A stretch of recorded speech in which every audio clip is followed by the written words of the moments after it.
OK, this is part 2. This is part 2, right? Yeah. Let me introduce you to everybody. As if you need any introduction at all, this is Mr. Rob Halford on my right. Hello again, Mick. How are you? Nice to see you again, Rob. And on his right, Mr. KK Downing. Hello, Michael. How you doing? A fine band. And that was our wild friend from Birmingham, Oswald Osborne.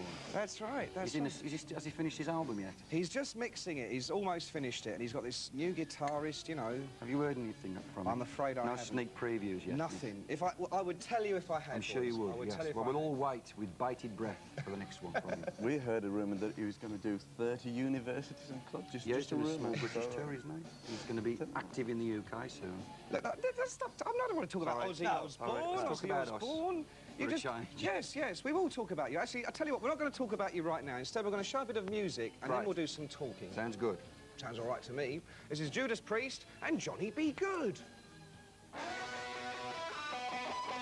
Go to Judas Priest. I've got to tell you, boys, honestly, and it's not just because you're sitting here, and I'm not going to go on my knees to say it, but... Not just because we're sitting here. Well, all right, look. And there's 2 of us and 1 of you. Did you know? Oh, I love this. Did you know? I love this. I think that is the best version of Johnny B. Good I've heard since... What's that old guy that first recorded it? Buck Herry? What's his name? Something like that. Bill Berry. I mean, his version was all right. But what about the Hendrix version? That was a real steamer, wasn't it? Well... Very good. I didn't like to mention it, to be honest with you, but, you know. It was great doing this, to make a heavy metal version of Chuck's Johnny B. Good after 25 years. It was, well, what else? You know? It was a bit of a challenge because, as we were saying a little earlier, it's a rock and roll classic, you know. Absolutely. And to be given something like that to try and do an interpretation of was a challenge. And you weren't nervous? You didn't go, oh, God, forget it, no one can do that? Or... Well, I think we thought the same thing about Diamonds and Rust, you know, Joan Baez's warbling little folk song, but I think once it's given the Priest treatment, it takes on a different life, and that's what happened with Johnny B. Good. Now, of course, this very week, of course, you've been playing in Britain. Hammersmith Odeon the other night, then you started in Birmingham, in your hometown.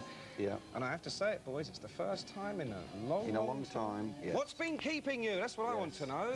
Absence makes the heart grow fonder. This is what we've heard, and it seems to be pretty much the truth, because the kids were, so far, you know, they haven't forgot us. They're still singing along, and they know everywhere we've been. In fact, the whole European thing's been fantastic, better than ever before. We've got to say thank you to everybody in Europe. We've just done 31 shows all over Europe, and it's been a blast. It's been fantastic. Hello, everyone that saw us and saw it and everything, you know, and we'll be back again. It won't be so long. They're cool dudes out there in Europe, really, aren't they? It's wonderful everywhere. I mean, metal's having a fantastic time, as it always has, but right now, the amount of choice and variety is just incredible, so we're just...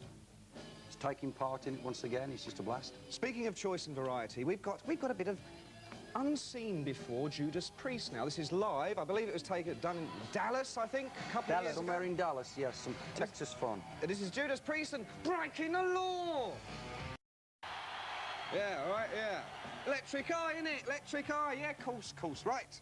Now, of course, you lads, you've got a brand new album out, which I'm going to show to my friend over here. Ram It Down, it's called, all right? Ram It Right Down. Ram It Down by Judas Priest. I was about to say it was your album, but we'll save that for a minute. We'll save that for a minute because we are going to be doing a competition in a second. But first, I do want to ask you about this because one of the things I noticed immediately was that it's not in the least bit like your last studio album, Turbo. Where, I mean, it's like more raw, more ready. Am I wrong? Tell me. No, you're right at all. You're absolutely right, because we set out to make a hard and heavy album with Ram It Down, which I think is what we've accomplished. I mean, I think, as we've said before, Mick Priest has made so many different types of heavy metal music. We've really explored all the perimeters of metal. We've not just stuck to one course, and this is just another version of what Priest is able to do. But Turbo was Turbo. This is Ram It Down. Yeah, we decided to take the guidelines that our fans give us, not the guidelines that we sometimes musically want to do. You know, let's try this, let's try that. This is basically what all the people, you know, all the fans that come and see us say, yeah, why didn't you do a song like Excite?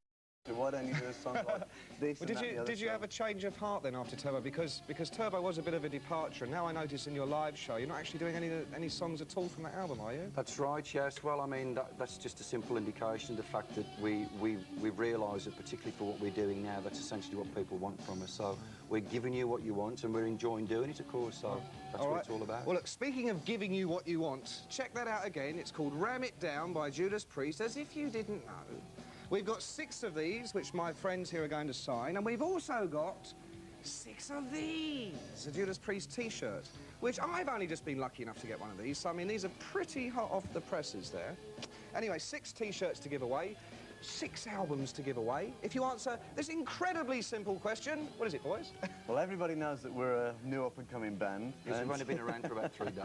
So we'd like to know how many officially studio albums has Judas Priest ever recorded? Right, because there have been a couple of live. Yes, we want to know exactly how many studio ones we've done. Well, there's about 50 bootlegs and there's so many millions of live bootlegs. So it's we even had to sit down, didn't we, and decide exactly how many studio ones we've done. So okay, 6 brand new Judas Priest albums to win, plus 6 brand new Judas Priest T-shirts. All you've got to do is tell us how many studio albums Judas Priest have ever released. What could be easier? While you're thinking of that, let's have a bit more live Priest, shall we? Again, something you won't have seen on any other show. This is Judas Priest and Hellbent for Leather. Some of our endings are longer than the songs, have you noticed? smoking now, Dear, I'm exhausted after watching that. I still have to go and have a lie down. Bring me a doctor. I don't know about you. Smoking ending, look at this, we're on fire. We was there then, we was actually imagining... I'm all worn out. We're sweating. Okay. I love your shows, they're brilliant. Do you still come up with the Harley Davidson? Yeah, we're using the Harley. We've used it all over Europe and we're using it in the UK at the moment, so... It's a high mileage model now. Yes, it's got a few thousand miles on it. Yeah, but it's still there, makes an appearance at the end of the show. Right. So tell me, Rob, I mean, obviously, we know you've been out to Europe and we know you're actually travelling around Britain at the moment. Yes. Where next?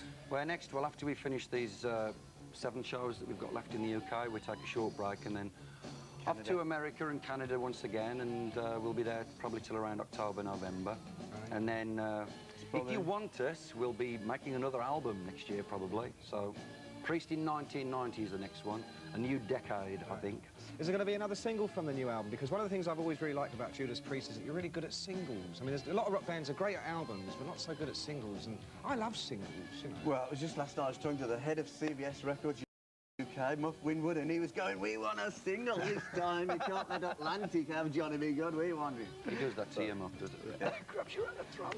So there will be? There will be a single, hopefully lots of singles. But we don't, Shot-bound but you're not going to tell me what they are you? No, not just yet. No, we're looking into Chuck Berry's brother wrote a couple of songs. Andrew Berry, wasn't it? Logan Berry. Logan Berry, yeah. A 5-man. We'll have him on the show next week. Right, listen, Rob, it's been a real, Thank you, Mick. pleasure. It's been great seeing you again. Thank you. KK, nice to see you too. To see you nice. Have a great time with the rest of your British dates. Don't you dare leave it for another 4.5 years. We certainly won't. You'll be seeing a lot more of us. Good. You'll be seeing that much of us. You want to see that much of us. Right, because somebody like me could die of old age. I've only got so much time left. I'm telling you, rockers. Okay. We're going out now with another bit of Judas Priest. Then why not? And this is one of my favourites. This is Out in the